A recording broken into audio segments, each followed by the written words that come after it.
Very good evening to all of you. सभी का warm welcome है वाईटी और इंग्लिश शूटर पे। मेरा नाम है अमन बहल। आज क्या करने वाले हैं भाई? सैटरडे है, शनिवार है, तो एक ख़ास क्लास करेंगे। आपको पता है मेरा वोकैब याद करने का तरीका क्या है? मैं रूट वर्ड्स को पकड़ता हूँ, हर वर्ड के पीछे की, और अगर रूट ना मिल पाए तो कम से कम वो वर्ड कैसे बना है उसकी स्टोरी को पकड़ता हूँ। इससे क्या होता है, मुझे बार बार किसी वर्ड को याद करना पड़ता ही नहीं है अगर रूट या स्टोरी में से एक भी चीज़ मेरे पास आ गई तो। और दूसरा, वोकैब याद करने में मुझे मज़ा भी आने लगता है, क्योंकि अब मेरे लिए काम नहीं रह जाता बल्कि लर्निंग होती है। तो इसी मज़े वाले तरीके से इस खास क्लास में अपने करने वाले हैं वन वर्ड्स को। ये वही वन वर्ड्स हैं पिछले 10 साल में जो एसएससी और बैंक एग्जाम्स में मोर देन वंस, एक से ज़्यादा बार पूछे गए हैं। शुरू करें। इंटरेक्टिव क्लास है। हर क्वेश्चन को जब आप देखो पहले खुद से दिमाग में उसको चलाओ, है ना। रिजर्वोयर क्या होता है, एबिटोर क्या होता है, उसके बाद रूट वर्ड और कहानी के जरिए दिमाग में बैठाओ जब मैं आपको आंसर बताता हूँ। चलिए, फर्स्ट क्वेश्चन है। चैनल को सब्सक्राइब नहीं किया तो ज़रूर से कर लेना, वीडियो को लाइक दे देना ताकि सेकेंड पार्ट भी वीडियो का जल्दी से जल्दी ला सके। A place where animals are slaughtered for consumption as food. एक ऐसी जगह जहाँ पे एनिमल्स को काटा जाता है, स्लॉटर करना मतलब काटना, जहाँ जानवरों को मारा जाता है खाने के लिए, कंज्यूम करने के लिए, फॉर कंजम्पशन एज फूड। तो बड़ा आसान सा सवाल है ये, मेरे ख्याल से आपको आता होगा। देखो, आंसर बाद में बताऊंगा, पहले चारों वर्ड्स को अपने पकड़ते हैं। पहला वर्ड है रिजर्वॉयर। ये वर्ड किससे बना? रिजर्व से। अगर आप बाइक चलाते हो, एक्टिवा नहीं, अगर कोई बाइक चलाते हो तो बाइक में एक रिजर्व मोड होता है।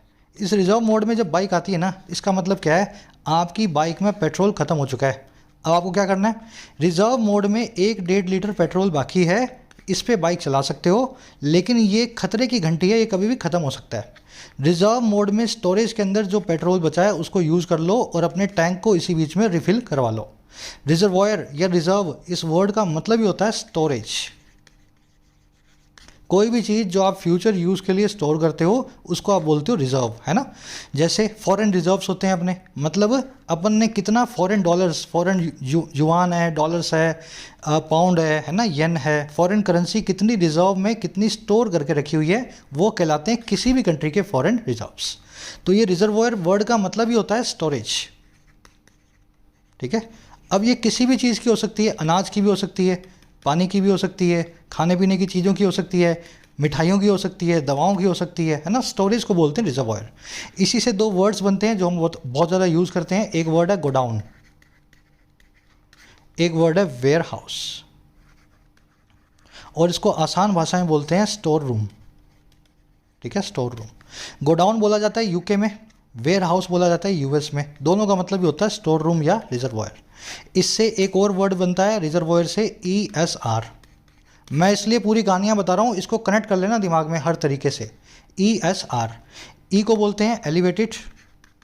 आप खुद से गेस करो ये क्या चीज़ है। एलिवेटेड, एस से बन गया स्टोरेज, आर से बन गया रिजर्वॉयर। ये एक ऐसी चीज़ है जो आप दिन में 50 बार देखते हो अपने घर के आसपास। मोस्ट लोग देखते हैं, अधिकांश लोग देखते ही हैं, पर आपको इसका नाम जो है ना नहीं पता। Elevated storage reservoir. गैस कर सकते हो आप कौन सी चीज़ होगी ये? हवा में ऊंची एक स्टोरेज आप जो है दिन में 50 बार देखते हो अपने घर के आसपास। देखिए, ये होती है पानी की टंकी, जिसको आप बोलते हो वाटर बॉक्स, ठीक है। वाटर बॉक्स का टेक्निकल नेम, जो कि इंजीनियर्स बोलते हैं जिस नाम से, उसको बुलाते हैं एलिवेटेड स्टोरेज रिजर्वॉयर नाम से, क्योंकि ये हवा में एक स्टोरेज है, एक बड़ा सा रिजर्वॉयर है, एक गोडाउन है पानी का। हवा में है ना, ऊपर है ना, एलिवेट होके आया है ना ज़मीन से, तो दिमाग में बैठ गया ना वर्ड रिजर्वॉयर, मतलब जिसमें चीज़ें रिजर्व में रखी जाएं। आ जाओ अगले वर्ड पे, मेमोर। ये क्या होता है? आपकी पर्सनल डायरी। अब ये कैसे वर्ड बना है? ये आपकी मेमोरी से बना है। आपके साथ कोई घटना हुई, आप उस घटना को आज से 40 साल बाद फिर से याद ताज़ा करना चाहते हो, आज ही उस घटना को आपने, इवेंट को अपनी डायरी में नोट कर दिया। तो ये डायरी है ना, जो ये डायरी, जो डॉक्यूमेंट्स हैं, यही आपकी मेमोर है। अब देखो, मेमोर का सोफिस्टिकेटेड नेम क्या हो गया? ऑटोबायोग्राफी। अगर आपकी डायरी को अच्छे तरीके से, अच्छी इंग्लिश में, अच्छी हिंदी में कन्वर्ट कर दिया जाए तो ये आपकी आत्मकथा बन जाती है। तो मेमोर ही आपकी आत्मकथा है ना। ऑटोबायोग्राफी और मेमोर ऑलमोस्ट एक जैसी ही चीज़ें हैं। अगर मतलब समझ गए ना, अनऑर्गेनाइज्ड वे में तो डायरी होगी, ऑर्गेनाइज्ड वे में आपकी आत्मकथा होगी, ऑटोबायोग्राफी होगी। 2 वर्ड हो गए। एबिटोर का मतलब होता है बूचर खाना, इसको बोलते हैं स्लॉटर हाउस, ठीक है, स्लॉटर हाउस। और डेबोनार का मतलब होता है charming and cheerful. Cheerful, charming मतलब खुश मिजाज, चीयरफुल मतलब खुश मिजाज, प्लेजेंट और खुश मिजाज। आपको कोई लड़का मिला, कोई लड़की मिली, उसका स्वभाव आपको बहुत अच्छा लगा, अब बजाय उसको सेक्सी, हैंडसम या स्मार्ट बोलने के आप बोल सकते हो डेबोनार। समझ गए ना? आजकल की लैंग्वेज अगर यूज़ ना करना चाहो, अच्छी लैंग्वेज इंग्लिश में यूज़ करना चाहो, तो आप बोल सकते हो ये बंदा डेबोनार था, इस बंदे का मिजाज डेबोनार था, या इस बंदे की या बंदी की पर्सनैलिटी जो है डेबोनार थी। समझ में आ गई बात? चलो, 4 वर्ड्स हो गए आपके। स्टोरेज, ऑटोबायोग्राफी या आपकी पर्सनल डायरी, मेमोर। डेबोनार चीरिंग एंड जो है चार्मिंग एंड जो है प्लेजेंट या चीयरफुल। एबिटोर मतलब बूचर हाउस या स्लॉटर हाउस यानी कि बूचर खाना। अब मैं देखो नोट्स भी आपको दे रहा हूँ, आपको हर चीज़ के हर क्वेश्चन के नोट्स मिल जाएंगे, लॉन्ग टर्म में आप उनको याद रख पाओ इस चीज़ लिए। समझ में आ गया? चलो आगे बढ़ें। चलिए आगे बढ़ेंगे सेकंड क्वेश्चन की तरफ। याद रखें ये जो क्लास है हमारे एसएससी और बैंकिंग कॉम्बो कोर्स का पार्ट है। ये दोनों अलग अलग कोर्सेज हैं जिनमें मैं आपको एसएससी के और बैंकिंग के सभी एग्जाम्स का प्रीलिम्स और मेंस का पूरा सिलेबस प्रैक्टिस के साथ में कवर करवाता हूँ।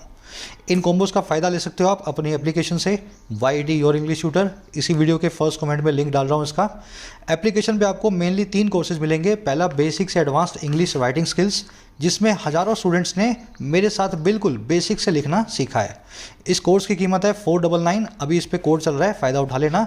हर एग्ज़ाम का डिस्क्रिप्टिव यहाँ से कवर हो जाता है। उसी तरीके से एसएससी का कॉम्बो भी है। सारे एसएससी के एग्जाम्स का प्रीलिम्स और मेंस 1 साल की वैलिडिटी के साथ इस पे हमने कवर कर रहे हैं। 450 इसकी कीमत है, इसका भी फ़ायदा ले सकते हो। और बैंकिंग कॉम्बो भी अवेलेबल है। बैंकिंग, क्लरिकल और पीओ का प्रीलिम्स और मेंस विद प्रैक्टिस इस कॉम्बो में कवर्ड है। हर कोर्स पे कुछ कूपन्स हैं, उनका फ़ायदा ज़रूर से उठाएं। और कोई भी क्वेरी हो आपकी रिलेटिंग टू कोर्सेज, ये नंबर है, इस पर आप व्हाट्सअप करें, आपको रिप्लाई मिल जाएगा। चलिए, कह रहा है to free someone from all blame, किसी को सभी तरह के ब्लेम से फ्री करना। किसी को सभी तरह के ब्लेम से फ्री करना, ये बहुत ही आसान सा वर्ड है।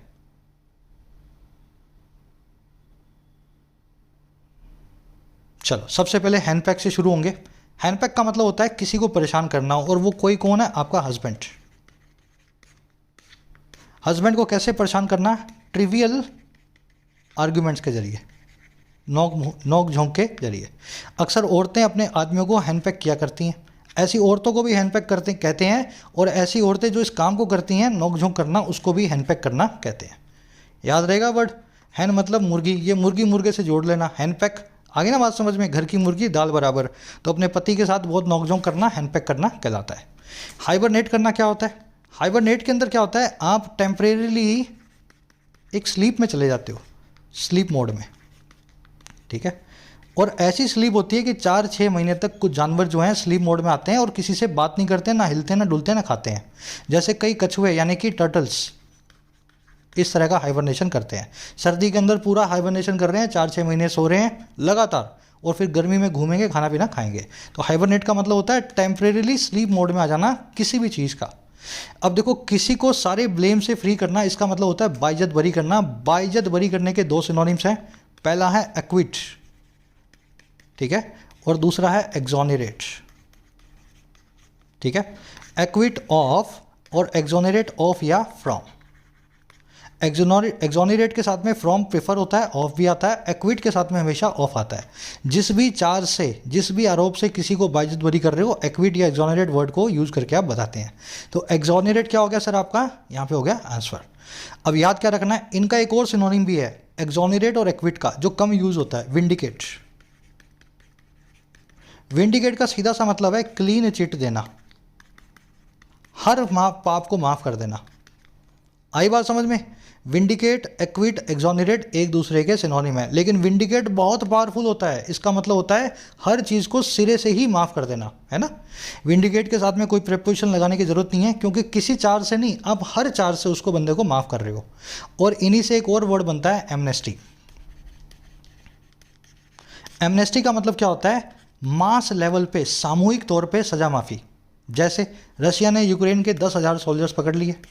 10,000 सोल्जर्स को रशिया प्रोसिक्यूट करने वाला था, फांसी दे देता या उनसे कुछ जेल वेल में डालता, लेकिन रशिया ने सोचा चलो यार माफ़ किया, चलो यूक्रेन तो खत्म हो गया, मान लो यूक्रेन को खत्म कर देता रशिया, फिर क्या करेगा इन 10,000 सोल्जर्स का? मान लो रशिया के मन में रहम आ जाए तो रशिया क्या करे, एमनेस्टी दे दे इनको। एमनेस्टी मतलब जनरल पार्डन, एक पूरी तरीके से सज़ा माफ़ी। एमनेस्टी का मतलब होता है सामूहिक तौर पे सज़ा माफ़ी। जैसे सरकार जो है कभी कभी टैक्स चोरों के लिए एमनेस्टी स्कीम लाती है कि आपने टैक्स चोरी किया है तो 100 रुपये चोरी किए तो चुपचाप 50 रुपये सरकार को ला के दे दो, 50 रुपये जेब में रख लो, पुराने पाप आपके सब धुल जाएंगे, आपके ऊपर कोई भी केस नहीं चलेगा। तो सरकार की एमनेस्टी स्कीम होती है, उसमें भी सरकार एक्सोनरेट और एक्विट कर रही होती है, विंडिकेट कर रही होती है। आगे ना बात समझ में। पर एमनेस्टी में क्या होता है, सज़ा माफ़ी होती है, लेकिन आपका ब्लेम जो है ना वो आपके ऊपर ही रहेगा। आपको बाइज्जत बरी नहीं किया गया, इज्जत के साथ नहीं, बस बरी कर दिया, छोड़ दिया, इज्जत आपकी जो है चली गई है ना। तो ये वर्ड्स हैं, डिटेल में करवा दिए हैं, इनके मैंने यहाँ पे डाल दिए हैं आपके क्या बोलते हैं आंसर। हाईब्रो क्या होता है, highly cultured, extremely sophisticated, extremely sophisticated, बहुत ही ज़्यादा रिफाइंड पर्सन कहलाता है हाईब्रो। ये बना वर्ड कैसे है, आईब्रो जो है ना, आईब्रो जो पढ़े लिखे और सभ्य समाज के लोग थे पुराने ज़माने में, उनकी आईब्रोज वो अच्छे से बनवाते थे और हाई रखते थे, हाई। गरीब आदमी की क्या है, आईब्रोज टेढ़ी मेढ़ी हो सकती हैं, वो बनवाता थोड़े ना, जाके थ्रेडिंग वेडिंग थोड़ा करवाता है। लेकिन अमीर आदमियों की जो औरतें थी या आदमी जो थे वो अपनी आईब्रोज की थ्रेडिंग करवाते थे अच्छे से, और उनकी आईब्रोज एकदम एकदम बढ़िया बनी होती थी, हाई हाई, है ना। तो हाई ब्रो मतलब अमीर आदमी, हाईली कल्चर्ड आदमी, सोफिस्टिकेटेड आदमी, रिफाइंड आदमी, जो बहुत ज़्यादा समझ गए ना, एजुकेटेड पर्सन है। तो इस तरीके से 4 वर्ड्स हैं आपके। ये मैंने एमनेस्टी वर्ड यहाँ नहीं डाला है सर, एमनेस्टी कहीं नोट कर लेना यार, मैं इसमें डालना भूल गया ना। एमनेस्टी मतलब एक्सोनरेट, एक्विट, विंडिकेट का सिनोनिम है जनरल पार्डन। चलो आ जाओ नेक्स्ट पे। A formal expression of praise for someone who has died. एक आदमी जो भी मर चुका है उसके लिए एक फॉर्मल एक्सप्रेशन जो है उसकी प्रशंसा यानी प्रेज के लिए। मरने पे अपने किसी के लिए 2 वर्ड्स बोलते हैं ना, 4 शब्द बोलते हैं, कोई बात बोलते हैं, उसको इंग्लिश में क्या बोलते हैं? 1 वर्ड पूछा आपसे। चलो बहुत ही इंपॉर्टेंट है ये, देखो पहला वर्ड है ओरोलॉजी। लॉजी मतलब साइंस या स्टडी, जानते हो ना, ये लॉजिकल होती है हमेशा, इसीलिए इसको लॉजी बोलते हैं। साइंस और स्टडी हमेशा लॉजिक से मिलके बने हैं, लॉजिक से मिलके बने हैं, इसलिए इनको बोलते हैं लॉजी। ओरो का मतलब होता है माउंटेन्स। ओरोलॉजी का मतलब क्या है, स्टडी ऑफ ओरो यानी स्टडी ऑफ माउंटेन्स, रह जाएगा याद, स्टडी ऑफ माउंटेन्स। वैसे ही एटमोलॉजी, एटमोलॉजी का मतलब होता है लॉजी यानी स्टडी ऑफ एटमो। एटमो का मतलब होता है उद्भव यानी कि सोर्स, और एक्चुअल में सोर्स किसका, वर्ड्स का। एटमोलॉजी में क्या होता है, कौन सा वर्ड कहाँ से निकला है, पहले कौन सा, ग्रीक में उसको क्या बोलते थे, फिर लैटिन में वो क्या बना, फिर इंग्लिश में कैसे बना, फिर वो फ्रेंच में बना। कुछ वर्ड्स ऐसे होते हैं ना जो अलग अलग लैंग्वेजेस में से आए होते हैं। तो एटमोलॉजी में वर्ड्स की स्टडी की जाती है, उनको, उनके सोर्स को, एटमो को पढ़ा जाता है, यानी उनको स्टडी किया जाता है। एटमोलॉजी में वर्ड्स का मतलब वर्ड्स की स्टडी, ओरोलॉजी में माउंटेन्स की स्टडी। अब 2 वर्ड्स बचे, इयोलॉजी और मिसोलॉजी। देखिए इयोलॉजी का मतलब होता है किसी की प्रेज। ये प्रेज एक्चुअल में तो किसी की भी हो सकती है, मान लीजिए आपने मेरी कर दी, मैंने आपकी कर दी, तो आपने इयोलॉजी कर दिया एक दूसरे की। लेकिन ये वर्ड जो इयोलॉजी है ना, ये सही में निकला है किसी मरे हुए आदमी की प्रेज के लिए। जब कोई आदमी चला जाता है तो अपने उसको याद करते हैं ना, बहुत अच्छा आदमी था, भला था, सबका भला करता था, इस टाइप की बातें बोलते हैं ना। क्रिश्चियनिटी में तो बहुत ज़्यादा होता है ये, जब उसको आदमी को दफनाया जाता है उससे पहले उसके साथ बहुत सारे रिचुअल्स होते हैं, उसकी बात की जाती है, हर आदमी उसका कुछ ना कुछ बोल के जाता है, तो उसको बोलते हैं इयोलॉजी। लेकिन ध्यान रखना, सिर्फ मरे हुए आदमियों की प्रशंसा के लिए इस वर्ड को अब यूज़ नहीं करते हैं, इस वर्ड को अब किसी की प्रशंसा के लिए भी यूज़ करना शुरू कर दिया है। आगे बात समझ में, किसी की प्रेज करना, किसी की प्रशंसा करना, इसी से वर्ब बनती है यूलोजाइज। इसका मतलब भी होता है किसी की प्रशंसा करना, है ना, यूलोजाइज। लास्ट वर्ड है मिसोलॉजी।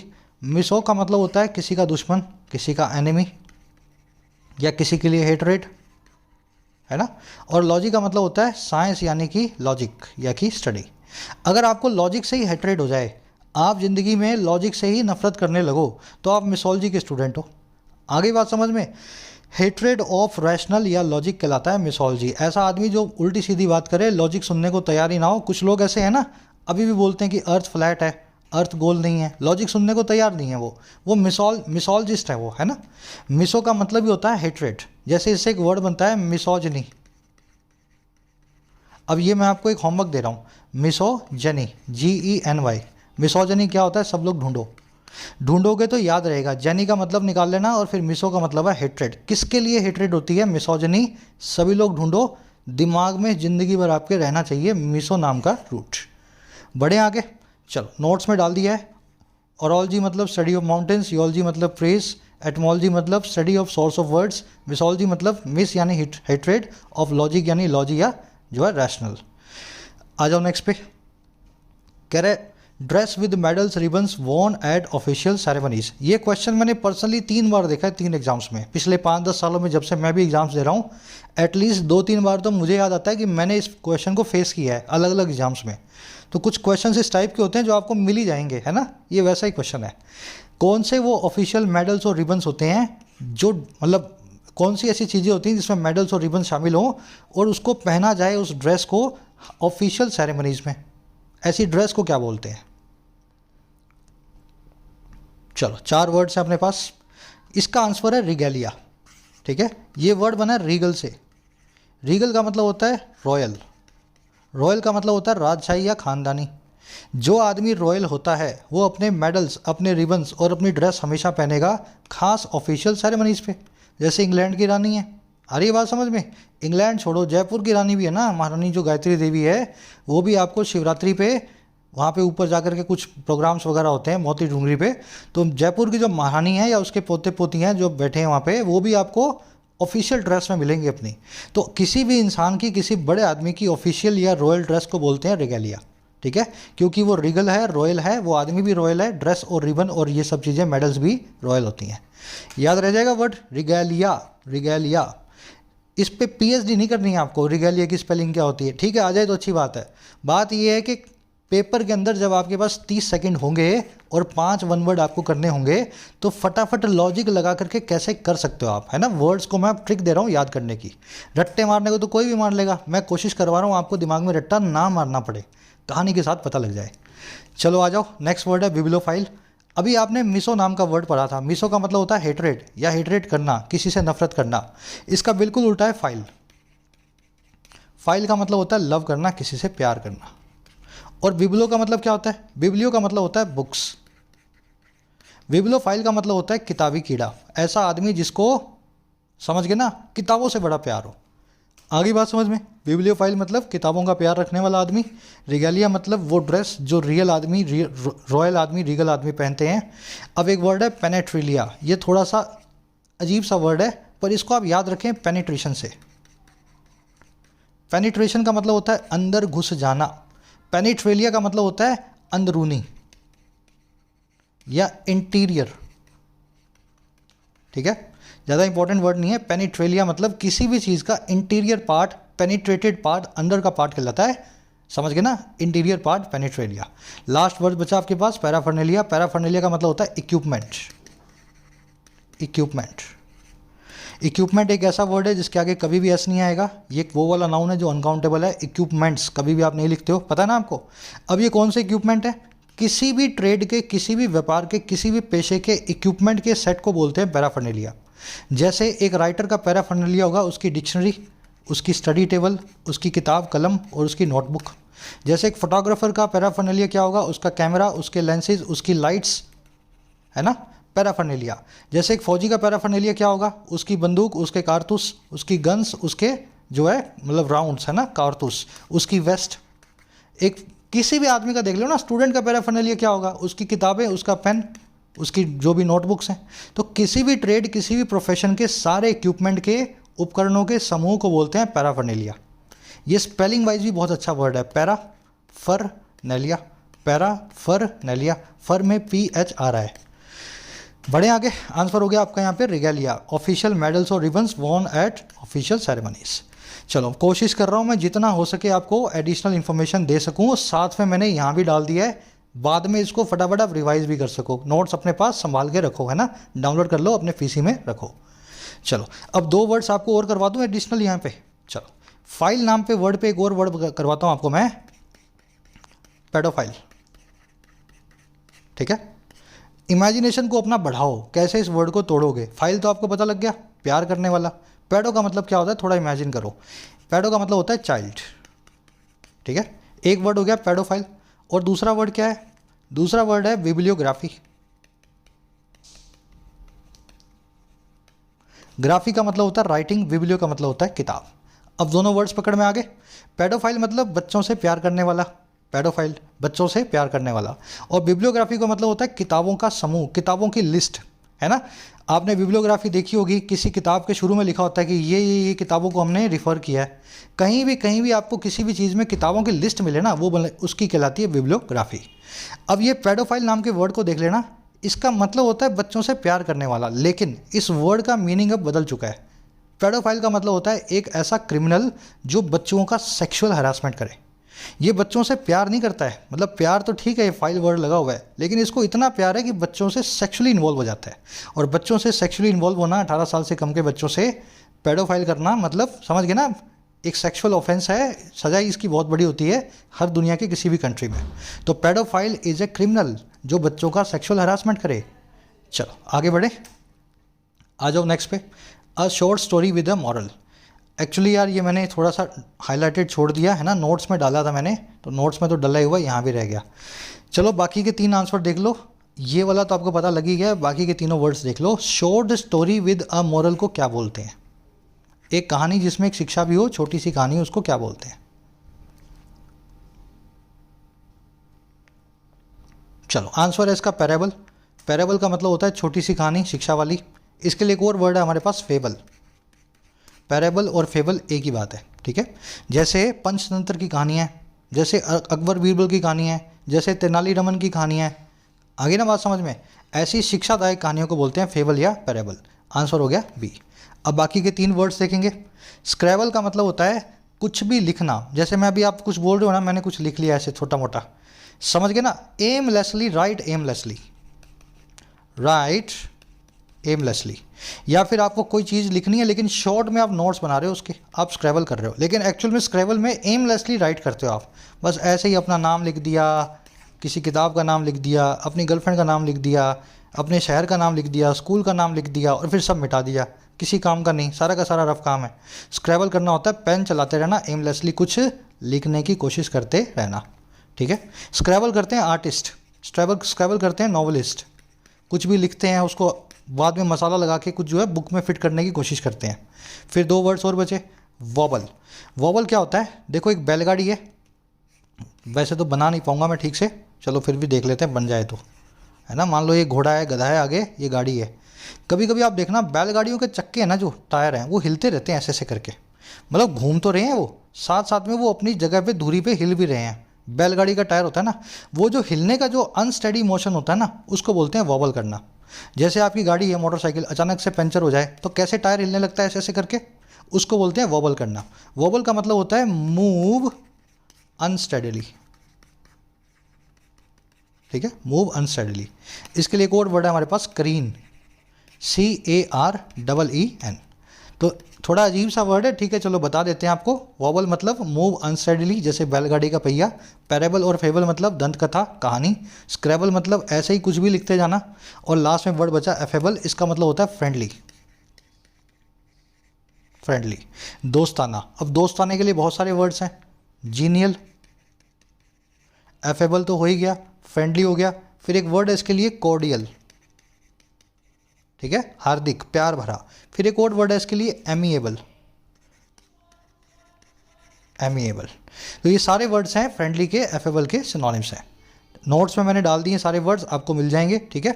आ जाओ अगले वाले पे। A person fond of company, एक ऐसा आदमी जो दूसरों की कंपनी का बड़ा शौकीन हो, फॉन्ड ऑफ हो। देखिए फॉन्ड ऑफ का मतलब है शौकीन, है ना, लाइक करने वाला। I am fond of exercising, you are fond of sugars, है ना, किसी भी चीज़ का जो आपको शौक होता है, प्यार होता है, पसंद करते हो, फॉन्ड ऑफ। और कंपनी का मतलब होता है साथ। ये कंपनी वो वाली नहीं है गूगल फेसबुक, कंपनी मतलब किसी का साथ। तो ऐसा आदमी, सामाजिक आदमी जिसको दूसरों का साथ बड़ा पसंद हो, उसको क्या बोलेंगे?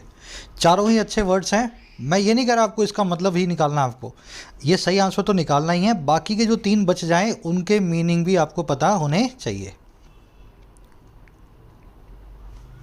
चलो चारों वर्ड्स को देख लें।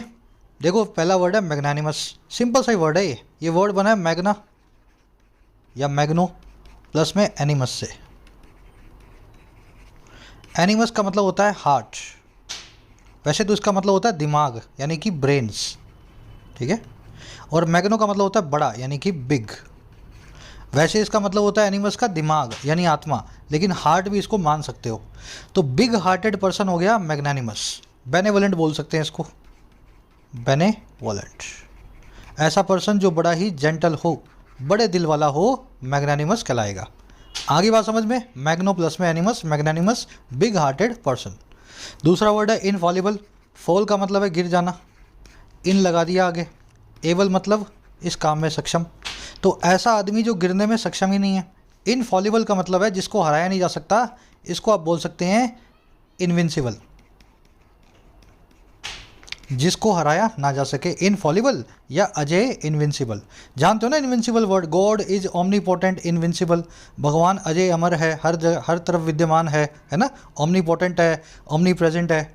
तो इसको ओमनीपोटेंट इनविंसिबल भी बोलते हैं, इनफॉलिबल को। और इसके लिए एक और अच्छा वर्ड बता रहा हूँ मैं, जिसको हराया ना जा सके, हराने को बोलते हैं डिफीट। तो इसके लिए अपने पास वर्ड है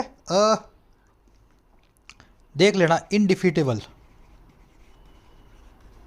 ठीक है, इनडिफीटेबल। तो ये हो गया इनफॉलिबल, जिसको हराया ना जा सके, जो गिरने के लायक हो ही ना। मैग्नानिमस, बड़े दिमाग का आदमी। इसका फाउंड ऑफ कंपनी से कोई कनेक्शन नहीं है। लास्ट वर्ड है ग्रिगेरियस। ग्रिगेरियस का मतलब होता है एक्सट्रीमली, एक्सट्रीमली सोशल। अब ये वर्ड कहाँ से आया है, इसको अपने तोड़ के नहीं देखेंगे, इसकी एटमोलॉजी में नहीं जाएंगे। ग्रिगेरियस कुछ इस टाइप के पौधे होते हैं, कुछ प्लांट्स होते हैं जो हमेशा साथ में यानी कि झुंड में उगते हैं। ग्रिगेरियस प्लांट्स वो प्लांट्स हैं जो हमेशा झुंड में उगेंगे। अकेला लगा दो उगेगा ही नहीं, बड़ा होगा ही नहीं। तो ग्रिगेरियस प्लांट्स वो प्लांट्स हैं जो सोशल होते हैं, कंपनी में उगते हैं। वहीं से उन पौधों से, बॉटनी से यानी कि पौध विज्ञान से, इस वर्ड को हमने ह्यूमंस के लिए लगाना शुरू कर दिया। ठीक है, ये एक साइंटिफिक वर्ड है ग्रिगेरियस। तो ग्रिगेरियस मतलब a person fond of company, एक आदमी जो बड़ा ही सोशल हो, एक्सट्रीमली सोशल हो, उसको बोलते हैं ग्रिगेरियस। लास्ट वर्ड बचा एक्सटेम्पोर। एक्सटेम्पोर क्या होता है, आपने कोई चीज़ की है बिना किसी प्लानिंग के। आपको किसी ने बोला कि चलो माउंट एवरेस्ट पे चढ़ जाओ, आपने अपना बस वो उठाया, बैकपैक उठाया, पानी की बोतल ली और माउंट एवरेस्ट पे चढ़ गए। किसी ने बोला आपको चलो आज स्पीच देना है, आपको आज आपको विमेन एम्पावरमेंट पे स्पीच देना है, आप सीधे स्टेज पे गए और स्पीच देने लग गए। कोई भी काम आपको किसी ने बोला आज प्रीलिम्स है एसएससी का या मेंस का, बैंकिंग है, तो आप जाके सीधे प्रीलिम्स में बैठ गए। कोई भी काम जो बिना प्लानिंग के, बिना तैयारी के किया जाता है, उसको बोलते हैं एक्सटेम्पोर। कैसे, जो काम आप कर रहे हो ना, वो एक तरह से आपकी टेम्परेरी प्लानिंग के साथ हो रहा है। अभी तक वो टेम्परेरी प्लानिंग थी, लेकिन अब एक्सटेम्पोर, अब टेम्परेरी प्लानिंग जो है परमानेंट हो चुकी है। आपके दिमाग में कुछ परमानेंट तो था नहीं, कुछ टेम्परेरी से आइडियाज़ थे, किसी ने बोला कि करना है, उस टेम्परेरी आइडिया को आपने परमानेंट बना दिया। तो अब वो एक्स टेम्परेरी नहीं रहे, अब वो परमानेंट हो चुके हैं। एक्सटेम्पोर मतलब समथिंग डन विदाउट प्रायर जो है प्रिपरेशन। इसके लिए एक और अच्छा वर्ड है इम्प्रॉम्प्टू। किसी ने आपको प्रॉम्प्ट किया, उकसाया और आपने उस काम को कर दिया। समझ में आ रही है, मैं वर्ड्स की आपको हिंट्स दे रहा हूँ, ऐसे वर्ड्स को याद करने का तरीका होता है। मैं ये नहीं कह रहा इम्प्रॉम्प्टू वर्ड आज आपको मैं इस तरह से याद करना है कि नींद में से कोई उठाए तो आपको पता हो, नहीं पता होगा आपको, फर्स्ट टाइम सुन रहे हो ना। लेकिन 2 3 4 बार ये हिंट आपको पकड़ में आएगी ना, प्रॉम्प्टू प्रॉम्प्टू प्रॉम्प्टू। प्रॉम्प्ट करना मतलब उकसाना, इम्प्रॉम्प्टू मतलब किसी के उकसाने पे बिना प्रिपरेशन के किया हुआ काम एक्सटेम्पोर या इम्प्रॉम्प्टू कहलाता है। तो इस तरीके से इनसे कनेक्शन बनाना है, दोस्ती बनानी है आपको, ग्रिगेरियस हो जाना है वोकैबुलरी के साथ में। समझ गए, बढ़े आगे। चलो नोट्स में डाल रहा हूँ, सारे नोट्स मेरे खुद के हैं। Extremely social, impromptu, extempore, without preparation लिख लेना यहाँ पे, ठीक है, without preparation. Infallible, indefeatable, invincible, omnipotent और मैग्नानिमस, मैग्ना प्लस में एनिमस। आ जाओ नेक्स्ट क्वेश्चन पे। असेंबली और parliament in which no party has a clear majority. ये बहुत ही क्लासिक क्वेश्चन है, ऐसा समझ लो आप। कैसे इस क्वेश्चन को आप देखोगे, बहुत एग्जाम्स में देखोगे, और ये बहुत ही, ये इंग्लिश का कम है और जीएस का ज़्यादा है। ऐसी असेंबली या पार्लियामेंट जिसमें किसी के पास भी मेजॉरिटी ना हो, कोई भी सरकार ना बना पाए, उस पार्लियामेंट या असेंबली को क्या बोलते हैं?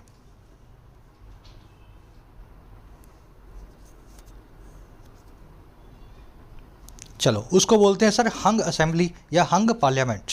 हंग का मतलब ये है, ये लटकी हुई है बीच में, हंग का मतलब है लटकी हुए होना। सुना ना आपने, हैंग करना, लटकाना, तो हंग मतलब लटकी हुई है। इसके मतलब किसी की भी सरकार नहीं बन रही, पूरी पार्लियामेंट लटकी हुई है, हंग है। आगे बात समझ में। अब ये बाकी के 3 वर्ड्स क्या हैं? ये क्लंग है, क्लिंग की सेकंड फॉर्म या थर्ड फॉर्म है, V3। क्लिंग, क्लैंग और क्लंग। क्लिंग का मतलब होता है चिपट जाना, जैसे छोटा बच्चा अपनी माँ से चिपट जाता है ना, क्लिंग कर देता है उसको। तो क्लिंग टू समबडी, किसी चीज़ से चिपट जाना। जैसे कोई बड़ा बूढ़ा आदमी है, उसके दिमाग में कोई विचार है, कोई आइडिया है, कोई उसके दिमाग में कोई भी ऐसी चीज़ जो घर करके बैठी है, तो वो उससे क्लिंग करके रहता है। आ रही बात समझ में? किसी विचार या किसी भी चीज़ से चिपक जाना, उसका साथ ना छोड़ना, उसको कहते हैं क्लिंग करना। तो सेकंड फॉर्म क्लैंग और थर्ड फॉर्म क्लंग। क्लंग का मतलब होता है चिपका हुआ, किसी चीज़ से जुड़ा हुआ, लिंक्ड, वेरी क्लोजली लिंक्ड, ठीक है, क्लंग। पैंग का मतलब होता है सडन पेन, किसी भी आपके बॉडी पार्ट में अचानक से सडन और शार्प पेन हो जाए, उसको बोलते हैं पैंग, ठीक है।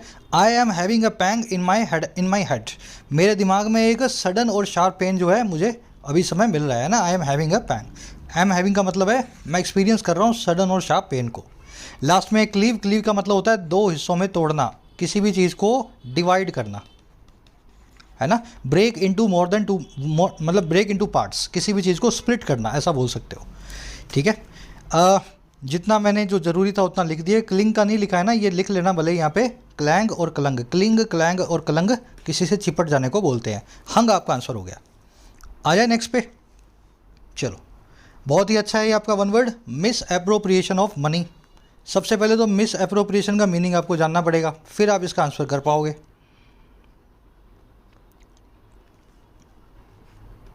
चलो देखिए, एप्रोप्रिएशन का मतलब होता है अलोकेशन, और कैसा अलोकेशन? जो कि एप्रोप्रिएट हो, जो कि सही हो। जैसे सरकार ने बजट बनाया 1 लाख करोड़ का, उसमें से लिख दिया भाई 10,000 करोड़ इस साल एजुकेशन पे लगाएंगे, 2,000 करोड़ जो है सब्सिडी पे देंगे, 15,000 करोड़ जो है कोविड वैक्सीन पे देंगे, फॉर एग्जांपल बता रहा हूँ आपको। तो 10,000 एलोकेशन, 10,000 का अप्रोप्रिएशन किया है एजुकेशन पे, 2,000 का एलोकेशन या अप्रोप्रिएशन किया है इस पे, है ना, सब्सिडी पे, 15,000 का कोविड पे। तो अप्रोप्रिएशन का मतलब होता है सही तरीके से एलोकेट करना किसी भी पैसे को। जनरली पैसे के साथ फाइनेंशियल लैंग्वेज में अप्रोप्रिएशन नाम का वर्ड यूज़ होता है। अब अगर आप मिस अप्रोप्रिएशन कर रहे हो ना, आप पता क्या कर रहे हो? अगर पैसे को मिस अप्रोप्रिएट कर रहे हो, आप पैसे को कर रहे हो गबन। गबन तो समझते हो ना, पैसा सरकारी है या किसी कंपनी का है, आपका नहीं है, और आप उसको गलत तरीके से इस्तेमाल में ले रहे हो। लगाना था कहीं और, ले गए अपने साथ में, है ना। मिस एप्रोप्रिएशन, जहाँ पे एप्रोप्रिएट तरीके से एलोकेट करना था वहाँ नहीं किया, गबन करके, चुरा करके पैसा अपनी ऑर्गेनाइजेशन से निकाल लिया। अब गबन का आपसे पूछा इन चारों में से वन वर्ड कौन सा है? आ रही है बात समझ में? मिस एप्रोप्रिएशन वर्ड को तोड़ करके मैंने आपको बता दिया, ज़िंदगी में अब याद ना करना पड़े सर ये मिस एप्रोप्रिएशन क्या होता है। पैसे की चोरी कहलाती है मिस एप्रोप्रिएशन। अब चोरी के लिए, गबन के लिए कौन सा वर्ड है अपने को फटाफट देखना है। अच्छे अच्छे वर्ड्स हैं, मुझे नहीं लगता कोई बता पाओगे आप, जिसको पता है वही कर सकता है, ठीक है। इसका आंसर होता है एम्बिजलमेंट। एम्बिजलमेंट के अंदर नहीं घुसूंगा मैं, इसकी एटमोलॉजी बहुत गहरी है, ठीक है। फ्रेंच वर्ड है, उसको इंग्लिश में उन्होंने कन्वर्ट किया है, तो इतना अंदर जाने की ज़रूरत नहीं है। याद कर सको तो बहुत बढ़िया है। ये वर्ड आप बहुत एग्जाम्स में देखोगे, एम्बेजलमेंट, मिस एप्रोप्रिएशन, एम्बेजलमेंट, ये क्लासिक वर्ड होता है गबन के लिए, ठीक है। मतलब ये वर्ड आपको ऐसे याद ही होना चाहिए। एम्बेजलमेंट का मतलब है गबन, किसी से गबन, है ना। इसको अगर एम्बेजल कर देंगे, मेंट निकाल देंगे, तो ये बन जाएगी वर्ब। इसका मतलब हो जाएगा गबन करना। ही एम्बेजल्ड या she embezzled money from her organization, उसने गबन किया कुछ पैसों का अपनी ऑर्गेनाइजेशन यानी कि कंपनी से।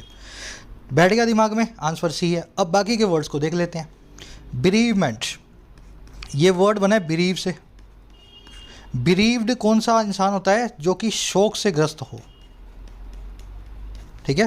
रीव का मतलब भी होता है शोक। बिरीव्ड है मतलब शोक से, शोकाकुल है, शोक से ग्रस्त है, बहुत परेशान है, बहुत दुख में है। घर से कोई आदमी चला गया, कोई बड़ा नुकसान हो गया, देन यू आर बिरीव्ड।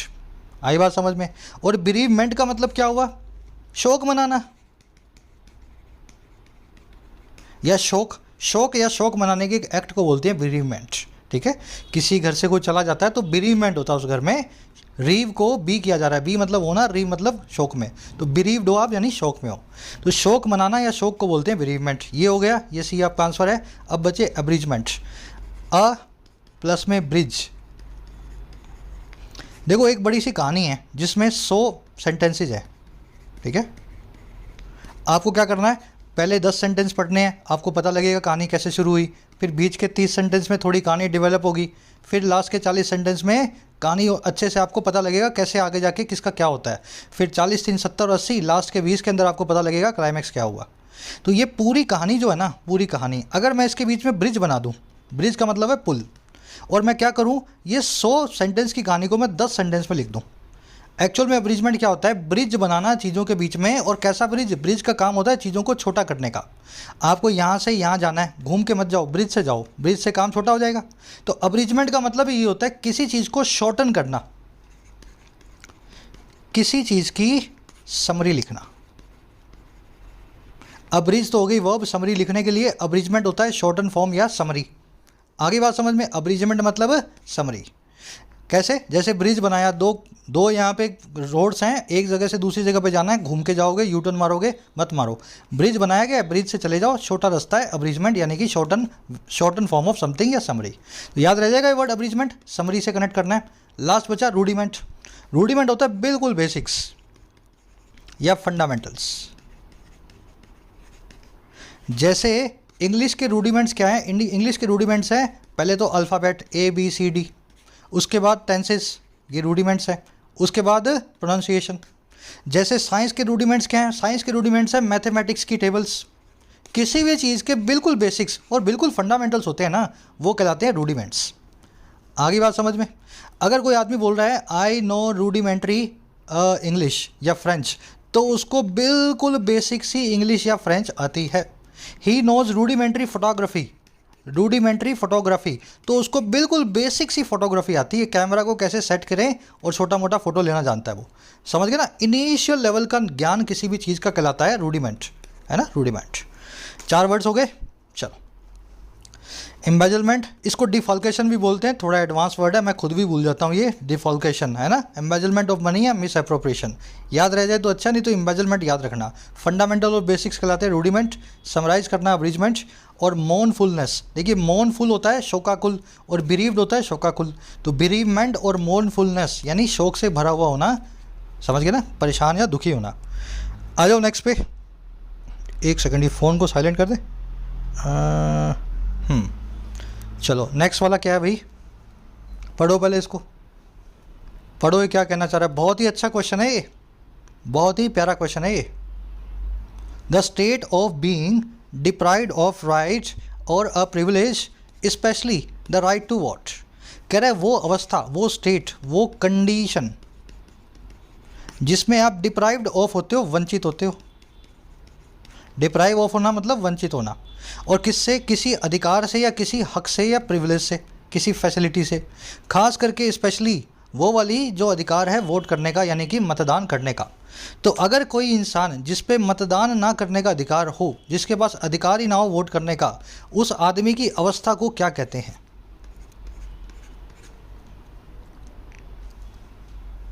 चलो पहले सिंपल वाले वर्ड्स पकड़ते हैं। अबॉलिश, आप जानते हो किसी चीज़ को एंड कर देना, अबॉलिश कर देना। जैसे सती प्रथा का अंत किसने किया, राजा राम मोहन राय ने, शायद उन्होंने किया था, देख लेना, है ना। तो अबॉलिश किया था उन्होंने, सती प्रथा को एंड किया था उन्होंने। आ रही बात समझ में। जैसे बीजेपी गवर्नमेंट ने ट्रिपल तलाक जो है उसको अबॉलिश कर दिया। अबॉलिशमेंट का मतलब होता है नाउन फॉर्म है, किसी भी चीज़ को अंत करने का काम। अबॉलिशमेंट, किसी भी चीज़ को एक्सटर्मिनेट करने का काम, ठीक है, किसी भी चीज़ को डिसकंटिन्यू करने का काम। समझ में आ गई ना, अबॉलिश करना, अबॉलिशमेंट करना। बहुत ही अच्छा सिंपल सा वर्ड है, ठीक है। ये तो अपना आंसर नहीं है। दूसरा वर्ड है अबेंडन। अबेंडन आप जानते हैं किसी को बीच मझधार में छोड़ देना, अबेंडन। और अबेंडनमेंट का मतलब है बीच मझधार में छोड़ देने का काम। अबेंडन को डिजर्ट भी बोलते हैं। डिजर्ट का मतलब होता है किसी को वही धोखा देके बीच में छोड़ देना, है ना। जैसे आपको कोई बोल रहा है कि भैया इन विचारों को छोड़ो, इन ख्यालों को छोड़ो, तो आपने उन ख्यालों को, बुरे विचारों को अबेंडन कर दिया, है ना।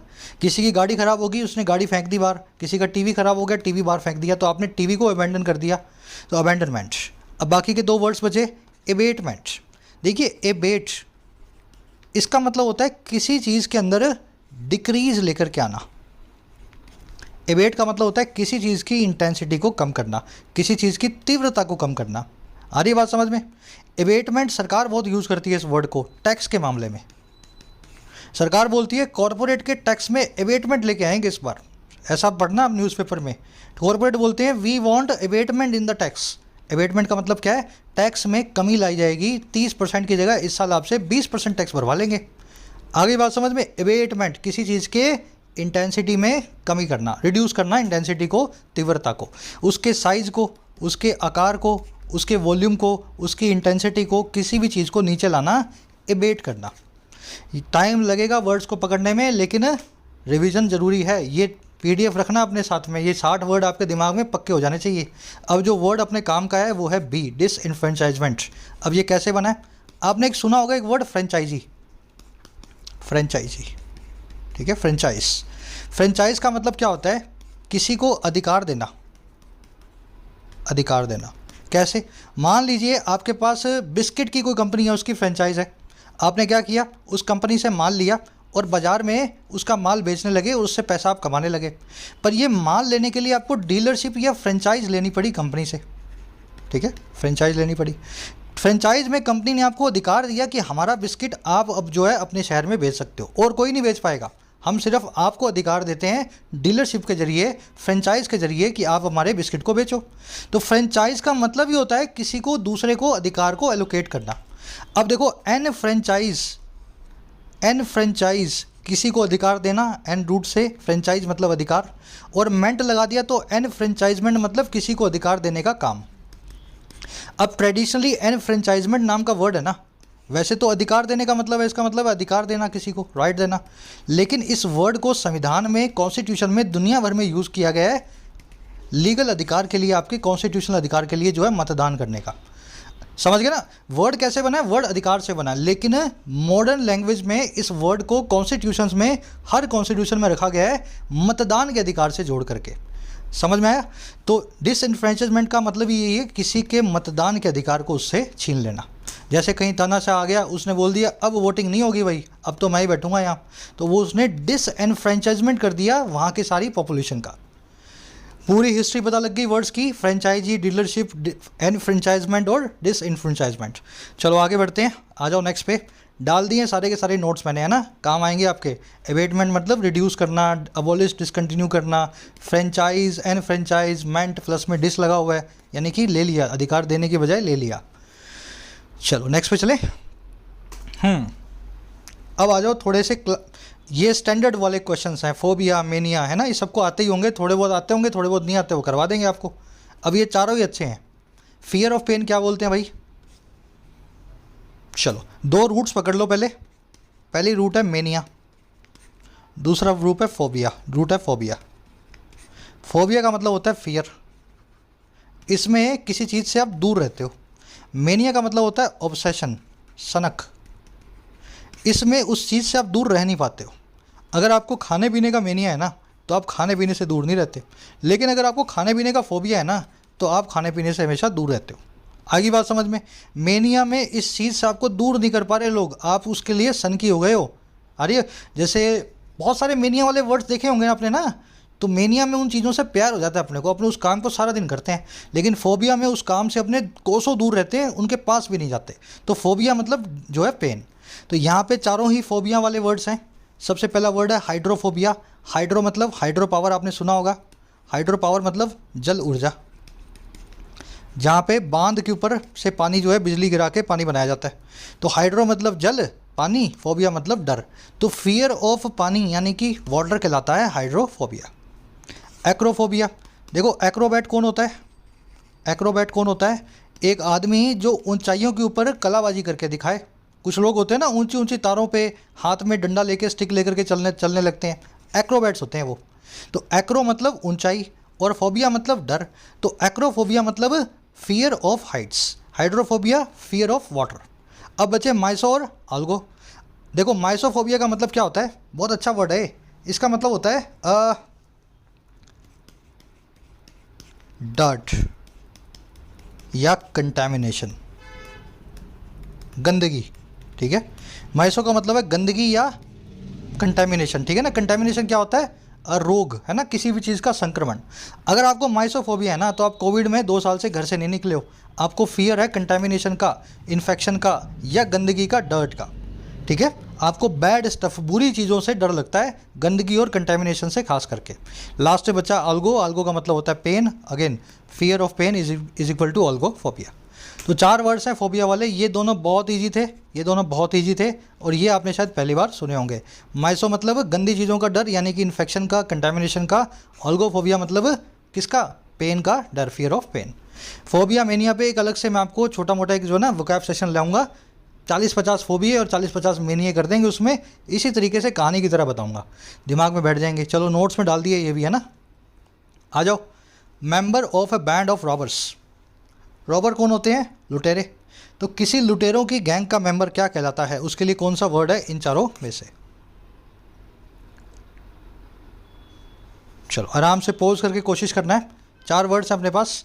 कैनिवल वर्ड आपने बहुत सुना होगा। कैनिवल का मतलब होता है समवन हु ईट्स हिज या हर या इट्स ऑन स्पीसीज।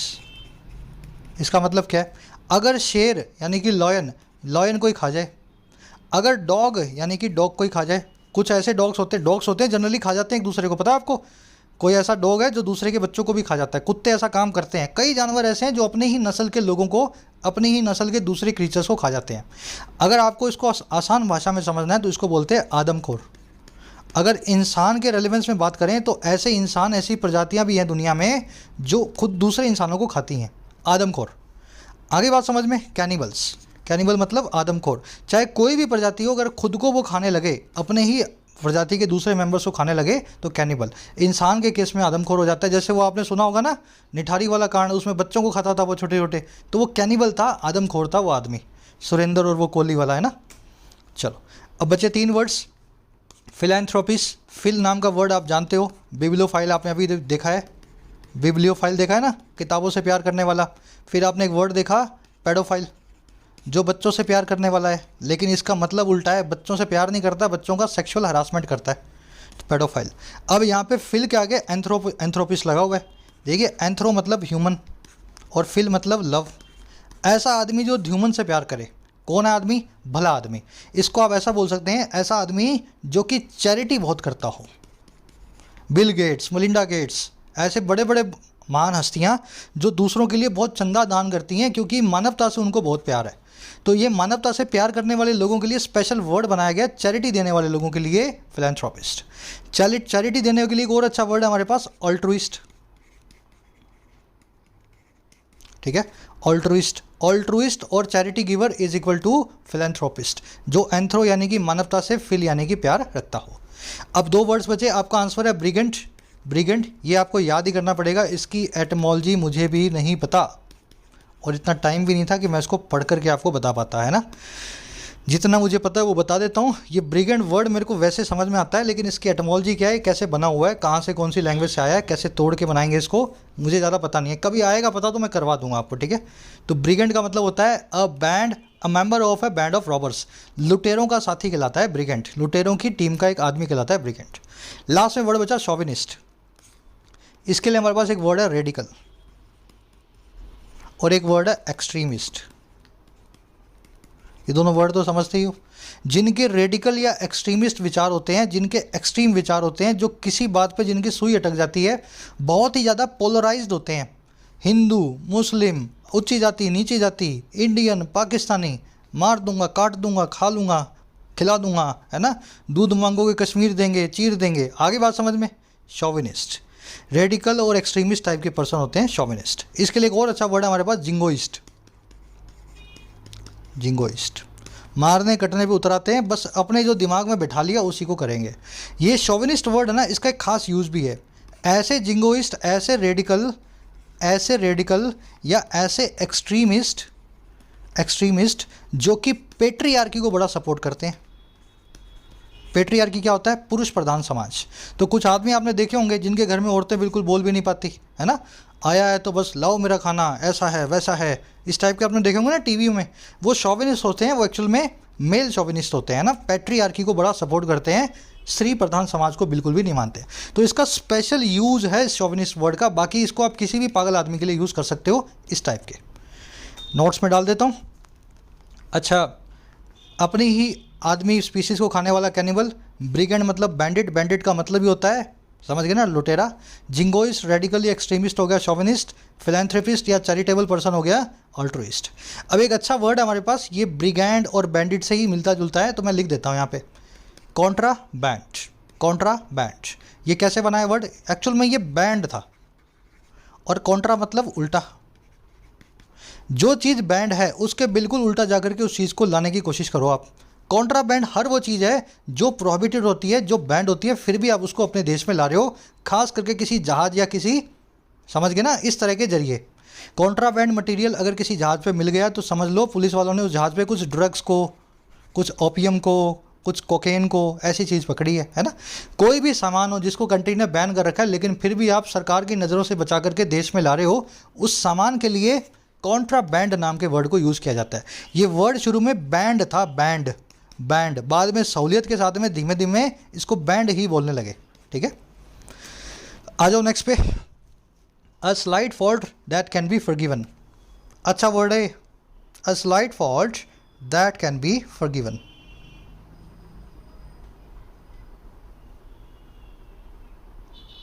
चलो 4 वर्ड्स हैं अपने पास, वीनियल, जोवियल, रेमेडियल और एरियल। वीनियल वर्ड होता है ना, वीनियल, ये इसका आंसर है। स्लाइट फॉल्ट मतलब छोटी सी गलती जिसको आप माफ़ कर सको, जिसको नज़रअंदाज कर सको, है ना। छोटी सी गलती जो माफ़ की जा सके वो कहलाती है वीनियल। क्या कहलाती है, वीनियल।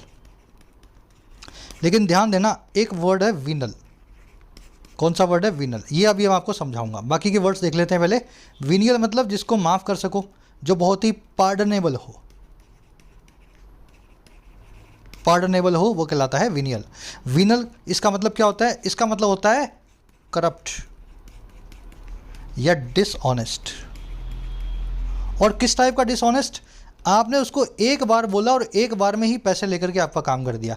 ऐसा पर्सन जो तैयार ही बैठा है करप्ट होने के लिए, ब्राइब लेने के लिए, वो कहलाता है वीनल। आगे बात समझ में। वीनल मतलब करप्टिबल, ब्राइबेबल, डिसऑनेस्ट, जो तैयार बैठा था पैसा लेने के लिए, वीनल पर्सन है। वीनियल, बीच में क्या लग गया, आई लग गया। वीनियल का मतलब है ऐसी चीज़ जिसको माफ़ किया जा सके, छोटी मोटी गलती, है ना, छोटी मोटी गलती। एक वर्ड और हमारे पास, किसी की गलती को नज़रअंदाज करने के लिए। सब लोग याद करें, बहुत सिंपल सा वर्ड है। किसी की वीनियल मिस्टेक को, छोटी मोटी मिस्टेक को या बड़ी भी हो, नज़रअंदाज करना क्या कहलाता है, इस वर्ब को क्या बोलते हैं, कंडोन। कंडोन का मतलब होता है जैसे इंडिया यूक्रेन को हमला जो किया रशिया ने, इंडिया उसकी आलोचना नहीं कर रहा, तो इंडिया एक्चुअल में रशिया की इस हरकत को कंडोन कर रहा है, ना तो सपोर्ट कर रहा है लेकिन आंखें बंद करके नज़रअंदाज कर रहा है, जानबूझ करके एक तरीके से सपोर्ट ही कर रहा है। कंडोन में आप यही कर रहे होते हो, जानबूझ करके किसी की चीज़ को नज़रअंदाज करते हो ताकि उसके खिलाफ आपको ना बोलना पड़े। तो ये भैया 2-3 वर्ड्स हैं, याद रख लेना। अब बाकी 3 वर्ड्स बचे आपके पास। जोवियल बना है जॉय से, someone who is full of Joy, खुश मिजाजी से भरा हुआ आदमी कहलाता है जोवियल। रेमेडियल बना है रेमेडी से, रेमेडी का मतलब होता है क्योर, किसी भी चीज़ का ट्रीटमेंट, तो रेमेडियल मतलब किसी भी चीज़ की ट्रीटमेंट से रिलेटेड, है ना।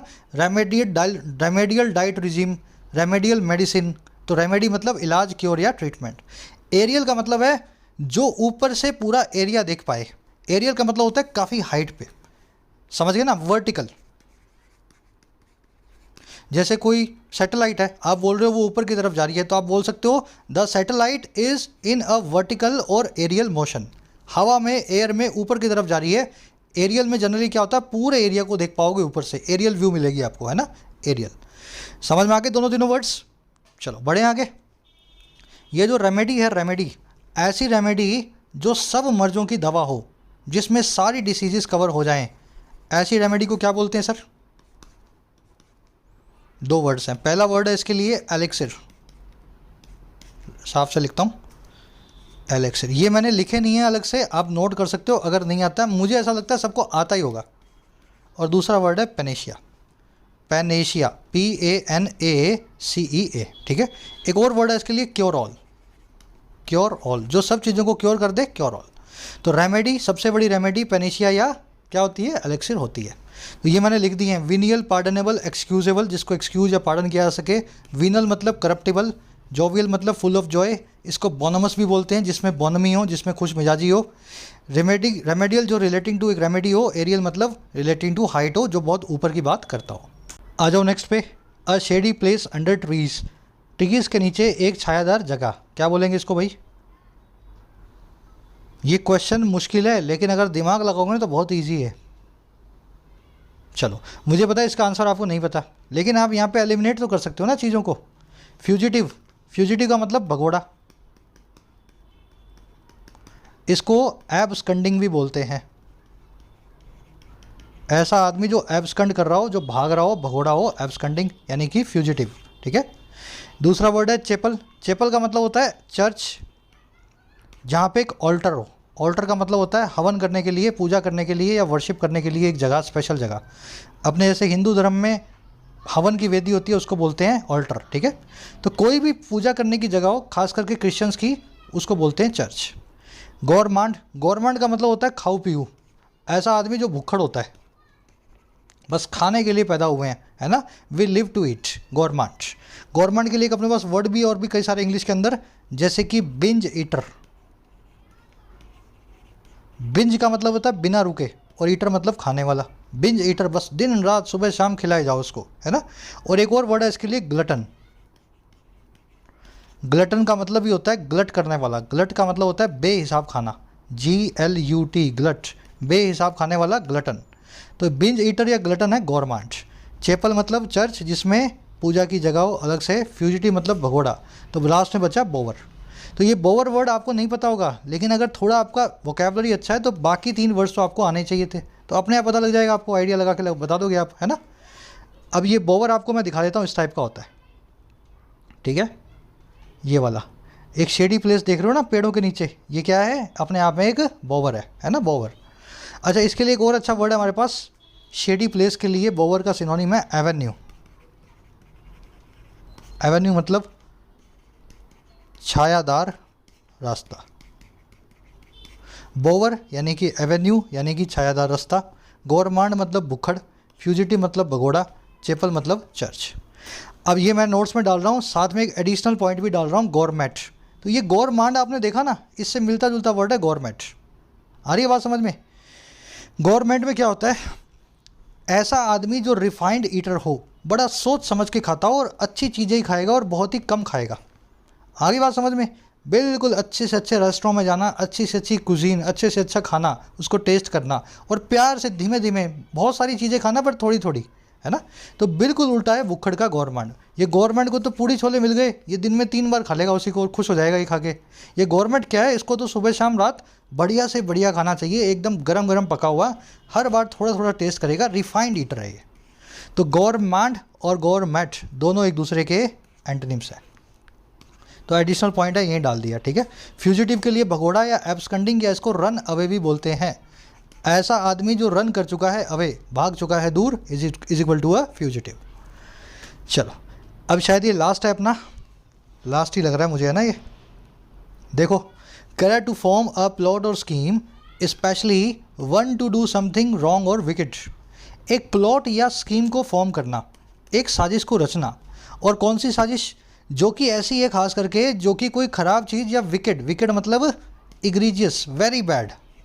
वेरी बैड के लिए वर्ड होता है इग्रीजियस। ठीक है। आउटरेजियस भी बोल सकते हैं इसको। बहुत ही ख़राब चीज़ करने के लिए हो, किसी का नुकसान करने के लिए हो, ऐसी षड्यंत्र या साजिश रचने को इंग्लिश में कौन सी वर्ब से बताते हैं?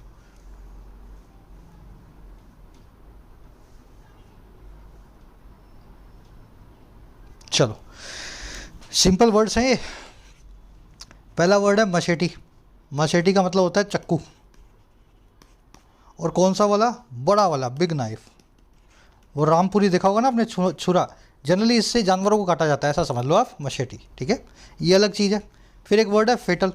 फेटल का मतलब होता है जानलेवा। फेटल से ही वर्ड बना है, फेटल से ही वर्ड बना है फेटलिटी। फेटलिटी का मतलब होता है डेथ्स, और ख़ास करके किस में? एक एक्सीडेंट में। ठीक है। फेटल मतलब जानलेवा, जिसमें आपका फेट, आपका नसीब ख़त्म हो जाए। फेट मतलब नसीब, फेटल मतलब आपका नसीब ही ऐसा है कि डेथ हो गई आपकी, है ना। लास्ट आपका फेट उसी फेटल एक्सीडेंट में लिखा हुआ था किसी भी पर्सन का। तो फेटलिटी यानी फेट, फेटलिटी मतलब डेथ, है ना। तो ये हो गया डेथ से, ये हो गया मशेटी मतलब छुरा। अब अपने पास 2 वर्ड्स हैं, कंस्पायर और मैकेनाइजेशन। आपने अगर इंजीनियरिंग की है तो आपने मैकेनिकल इंजीनियरिंग का नाम सुना होगा, अगर नहीं भी की होगी तो भी आपको पता होगा मैकेनिकल इंजीनियरिंग होती है, जिसमें आपको मशीन्स के बारे में बताया जाता है। ठीक है, मैकेनाइजेशन का मतलब क्या होता है? मैकेनिकल इंजीनियरिंग को यूज़ करके कहीं पे मशीन्स को इम्प्लीमेंट करना। जैसे पहले चरखा जो है हाथ से चलाया जाता था, अब क्या होता है, अब उसको आपने फैक्ट्रीज़ के अंदर मशीनें चलाती हैं। या किसी फैक्ट्री में पहले कम मशीनें थी, 10 मशीनें थी, 500 वर्कर्स थे, अब उस फैक्ट्री में 50 मशीनें करके 10 वर्कर्स को ही रखा गया। तो आप बोल सकते हैं कि फैक्ट्री में मशीनों की संख्या को बढ़ाया गया है, फैक्ट्री में मैकेनाइजेशन किया गया है। समझ में आ गया? मैकेनिकल इंजीनियरिंग का इस्तेमाल करके कहीं पे नई मशीन्स को इंट्रोड्यूस करना, किसी चीज़ जगह पे ऑटोमेशन लेकर के आना कहलाता है मैकेनाइजेशन। लास्ट वर्ड बचा कंस्पायर, इसका मतलब होता है किसी के साथ मिलकर के साजिश रचना। अब कंस्पायर के बहुत सारे सिनोनिम्स हैं। पहला सिनोनिम है कंस्पायर का कोल्यूट, ठीक है। दूसरा सिनोनिम है कंस्पायर का प्लॉट। तीसरा सिनोनिम है कंस्पायर का कबाल। और चौथा सिनोनिम है कंस्पायर का मशीनेट। ये मशीनेट लिखा गया लेकिन इसको बोलते हैं मैकेनेट। मैकेनेट वर्ड बना है मैकियावेली से। मैकियावेली वेस्ट का एक, वेस्ट मतलब पश्चिमी देशों का चाणक्य की तरह था वो, जो कि बहुत सारी साजिशें रचता था। तो मैकियावेली जो काम सिखा करके गया दुनिया को, वही मैकेनेट है और इसको लिखा जाता है मशीनेट। तो अक्सर होता क्या है, दिक्कत ये है कि मैकेनाइजेशन वर्ड है ना, इसको मशीनेट वर्ड से कन्फ्यूज़ किया जाता है। आ रही है बात समझ में? इसमें भी मशीन आ रही है लेकिन इसको बोलते हैं मैकेनेट। ये वर्ड बना है मैकियावेली से, इसका मतलब होता है साजिश रचना। मशीन से इसका कोई कनेक्शन नहीं है। लेकिन ये वर्ड जो है ना मैकेनाइजेशन, ये मैकेनाइजेशन वर्ड मशीन्स के लिए आता है, और मशीनेट यानी कि मैकेनेट से इसको कंफ्यूज नहीं करना है। कल्यूड करना, कबाल करना, प्लॉट करना, मैकेनेट करना, किसी के खिलाफ साजिश रचना। ये अब इन वर्ड्स में और भी अंदर जा सकते हैं लेकिन मुझे नहीं लगता इतना जाने की ज़रूरत होगी। जैसे कोल्यूड वर्ड है, कोल्यूड वर्ड है, कोल्यूड वर्ड का मतलब होता है साजिश करना। लेकिन एक वर्ड है कोलाइड। कोलाइड का मतलब होता है आमने सामने की भिड़ंत लेना। जैसे the car collided with a truck, car जो है एक ट्रक से भिड़ंत में कोलाइड कर गई, मतलब भिड़ गई। कोल्यूड करने का मतलब है किसी के साथ मिल करके साजिश रचना। तो ये अलग अलग वर्ड्स हैं, कोल्यूड और कोलाइड, है ना। थोड़ा और अंदर आप चाहो तो जा सकते हो, बाकी मैंने यहाँ डाल दिए हैं इसके अंदर। फेटल मतलब डेडली या मोर्टल, कोल्यूड, प्लॉट, कबाल और मैकेनेट मतलब कंस्पायर करना, साजिश रचना, ये आपका आंसर है। मैकेनाइजेशन मतलब ब्रिंग करना ऑटोमेशंस को या मशीन्स को किसी जगह पे, और मचेटिंग मतलब एक बड़ा सा छुरा या नाइफ जानवरों को काटने के लिए। चलिए यहीं रैपअप करेंगे सेशन को। आज का क्विज़ मैं आपको दिखा दूं। वैसे तो क्वेश्चन 5 है इसमें, लेकिन क्वेश्चंस मिलेंगे आपको 8। देखिए एक एक क्वेश्चन में आपको 2-2 मिलेंगे ब्लैंक्स, ठीक है। तो 8 क्वेश्चंस आपको आज के सेशन के ऊपर सॉल्व करने हैं। सभी क्वेश्चंस के आंसर इसी वीडियो के फर्स्ट कमेंट में, पिंड कमेंट में मैं डाल रहा हूँ, वहाँ से चेक कर लेना। आउट ऑफ 8 कितने मार्क्स मिले ज़रूर से मुझे बताना। ये क्लास पसंद आई है तो एक लाइक और एक शेयर ज़रूर से दें, ताकि इसका सेकंड पार्ट इसी वीक में अपने फिर से ला सके। कोई भी क्वेरी हो अपने कोर्सेज से रिलेटेड, एसएससी, बैंकिंग, यूपीएससी, ये नंबर्स हैं, इन पे आप व्हाट्सअप करें। कोर्सेज से रिलेटेड आपकी क्वेरीज यहाँ से सॉल्व हो जाएंगी। चलिए इजाज़त दें मुझे। Until then, signing out.